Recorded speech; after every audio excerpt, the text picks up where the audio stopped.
allez bien? Je suis trop heureuse de vous présenter aujourd'hui une vidéo vérité sur le dressing minimaliste. Je trouve que c'est important que je vous fasse un feedback précis de ce que je vis depuis presque un an maintenant, grâce au dressing minimaliste que j'ai mis en place, notamment que j'ai appelé donc le Happy Dressing. Vous pouvez retrouver mon concept du Happy Dressing sur la chaîne ou sur mon blog. Je vous mets le lien juste en dessous. Vous êtes bien sur la chaîne d'Amélie Happy, n'hésitez pas à vous abonner si ce n'est pas encore fait. Ici, je partage des conseils colorimétrie, morpho et tendance pour les femmes de 40 ans et plus. Et je les aide à atteindre une garde-robe un peu plus minimaliste avec les bonnes pièces qui vous mettent vraiment en valeur. Si tu veux un résumé sur tout ce que je présente en termes de conseils, mode, colorimétrie, tendance et style, je t'invite à télécharger mon guide gratuit qui est juste en dessous. Je te mets le lien juste en dessous. Tu cliques sur le lien, tu me laisses ton adresse mail et je t'envoie mon guide gratuit directement dans ta boîte mail. Merci, n'hésite pas, hein, c'est gratuit. Et en plus, tu auras en bonus 10 mails avec toutes mes convictions mode du moment. Alors, on y va sur la vérité, sur le dressing minimaliste. Pour moi, c'était important d'être sincère, transparente avec vous. J'ai des points très positifs à avoir un dressing plus minimaliste depuis presque un an. Et j'ai aussi quelques points moins sympathiques. Et je pense que c'est important que vous en ayez conscience, sachant que bien sûr, je prône quand même le dressing un peu plus minimaliste pour chacune d'entre nous, pour des raisons écologiques, économiques, sociales. C'est important pour moi, je me rends compte de plus en plus que malgré ma grosse passion pour la mode, c'est important aussi d'être plus en conscience quand on achète, de mieux acheter pour avoir des pièces qui sont plus exploitées dans son dressing. Je pense qu'on est tout un peu pareil, on a eu beaucoup de pièces dans notre dressing qu'on n'a jamais portées et ça c'est bien triste quand on sait les conditions de travail dans lesquelles travaillent les femmes pour faire ces vêtements notamment. La vérité sur le dressing minimaliste, donc que j'appelle le Happy Dressing, qui est mon concept donc de 44 pièces que j'ai mis en place depuis un an à titre personnel et que je conseille de faire notamment lors de sessions de conseils en images que je peux faire avec mes clientes. Je les aide à identifier ces 44 pièces. Le premier point positif pour moi, c'est le gain de temps. Alors le gain de temps le matin pour constituer ces looks, puisque bien sûr avec 44 pièces, c'est assez efficace de trouver les pièces qu'on a envie de porter et comme elles se mixent bien entre elles, c'est beaucoup plus sympathique le matin de s'habiller avec un dressing qui est plus minimaliste.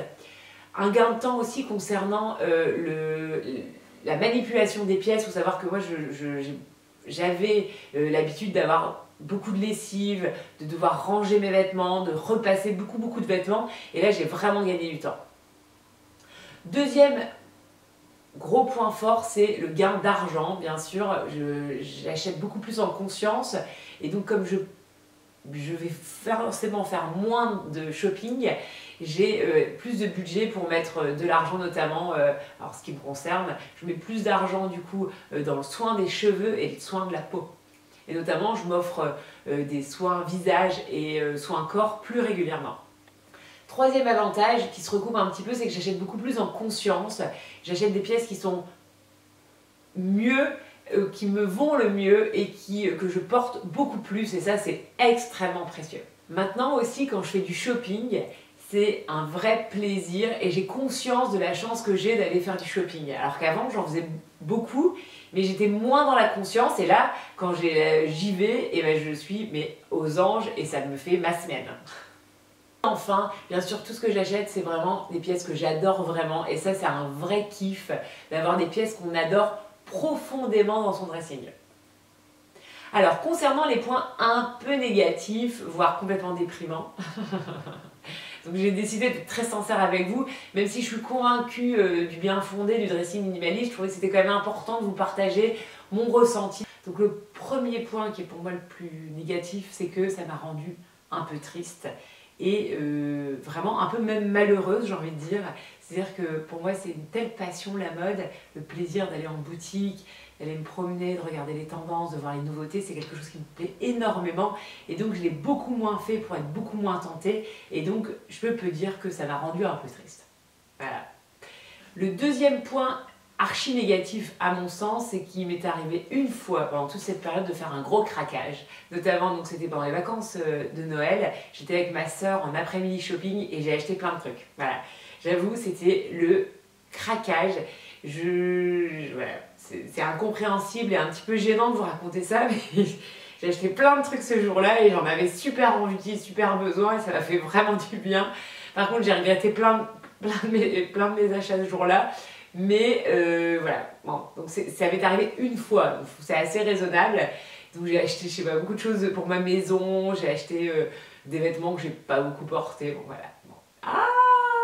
Troisième point qui a été pour moi une grosse frustration, c'est notamment de me retrouver à 2-3 événements en particulier dont je me souviens encore, avec une tenue qui n'était pas adaptée. Il faut savoir que quand on a un dressing minimaliste, donc on a beaucoup moins de choses dans son dressing, et donc il m'est arrivé une fois d'aller notamment en boîte, ce qui m'arrive quand même pas très souvent, donc je n'avais pas forcément pris en considération dans ma sélection des 44 pièces, mais en effet j'étais pas du tout habillée pour la situation. Et donc je sais pas si c'est lié au fait que j'allais pas très souvent en boîte de nuit, donc je me souvenais plus comment s'habiller. Mais bon, donc voilà. Mais en tout cas, j'étais pas habillée dans le bon look et ça c'est très perturbant. Et ça m'est arrivé une deuxième fois lors d'un anniversaire aussi où j'avais... ça je voulais vous en parler après, mais je peux en parler tout de suite. En fait, la très mauvaise idée que j'ai eue, c'est d'aller piquer des vêtements dans le dressing de mes copines et aussi de mes sœurs. Il faut savoir que d'ailleurs, cette chemise en fait partie. Hein. Merci Alizée d'ailleurs pour cette chemise, donc, qui a été achetée l'année dernière chez Zara par ma sœur Alizée, donc qui a 21 ans. Mais celle-ci, pourtant, ça c'est pas une erreur. Par contre, je l'ai fait 2 fois pendant cette période et je me suis retrouvée du coup avec des vêtements qui ne me correspondaient pas. Il faut savoir que, en effet, on a quand même un style et des couleurs qui nous vont vraiment le mieux. Et maintenant que je connais du coup ma colorimétrie et que je donne tous ces conseils pour faire un dressing minimaliste, je me rends compte quand même des pièces qui me vont le mieux et donc j'ai porté des pièces qui ne m'étaient pas destinées. Mais je l'ai fait parce que j'avais envie de nouveauté, voilà. Le gros inconvénient suivant, c'est que je me pose maintenant 1000 questions avant d'acheter une nouvelle pièce mode ou un accessoire. Et ça, c'est très pénible. C'est-à-dire que par exemple, là, je voudrais m'acheter une paire de chaussures pour le printemps. Et j'hésite entre 2 modèles, donc je vous montrerai dans les vidéos. Concrètement, j'hésite entre des Converse noires montantes, parce que je sais que ça c'est une pièce intemporelle dont je vous parle souvent, et je pense sincèrement que c'est une pièce qu'il faut que j'ai dans mon dressing, donc je sais que je vais l'acheter. Et une paire de baskets Vans noires et blanches, que je trouve beaucoup plus lookées, beaucoup plus fun aussi, et qui correspond un petit peu à mon style. Bon, voilà. Donc j'hésite entre les deux, je me demande si je ne vais pas acheter les deux aussi. Bon, pas bien. Ensuite, l'inconvénient suivant, c'est que je regrette de temps en temps certaines pièces que j'ai achetées. Et donc là, j'avoue, c'est pas du tout dans ma façon de voir la vie et de voir les choses. J'ai pas envie d'avoir de regrets.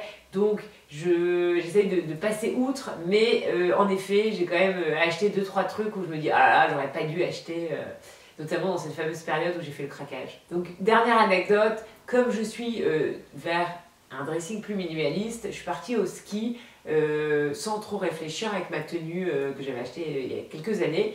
Et en effet, là, je me suis sentie vraiment en décalage et c'est important pour moi d'être aussi dans l'air du temps, d'être dans la modernité. Et là, notamment, comme je n'avais pas racheté de pièces, ou en tout cas, je ne m'étais pas posé la question si je devais en acheter ou pas, j'ai quand même passé une semaine en me disant que j'avais pas le bon look.